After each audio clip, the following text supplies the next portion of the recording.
I'm reading The Turn of the Screw by Henry James, and I'm going to talk about themes that I think are going to happen. Even though I'm not that far into the book, I want to talk about themes and hints at what I think the themes are going to be.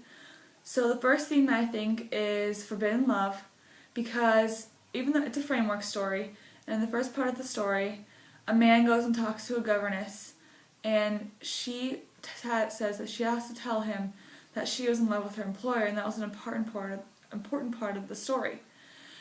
I think that this is a hint of the theme that her love caused something, or caused her to do things. And also, in the actual narration, when the actual story about the governess starts, she's the narrator herself. She talks to the cook and says that the master always hires the most beautiful young women, and he always has picked them, and she's one of them. The second theme that I think is happening is ghosts and haunting. The story hasn't really encountered a ghost yet, but I know from reading the back of the book that something is going to happen about ghosts.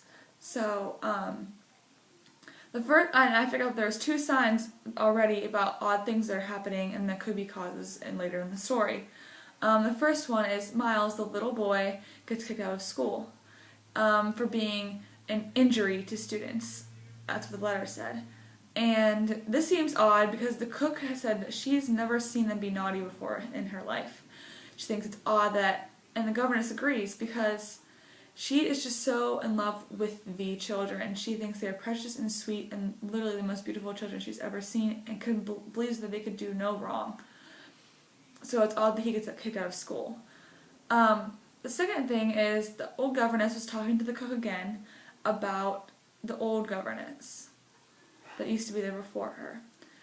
And she said that she was very young and beautiful too, and right before she left, she was just left one night and never came back. And the master told the cook that the governess died shortly after, which is odd. These underlying hints really help me create the suspense in the story, so I'm really hoping to find out what happens next in the book. So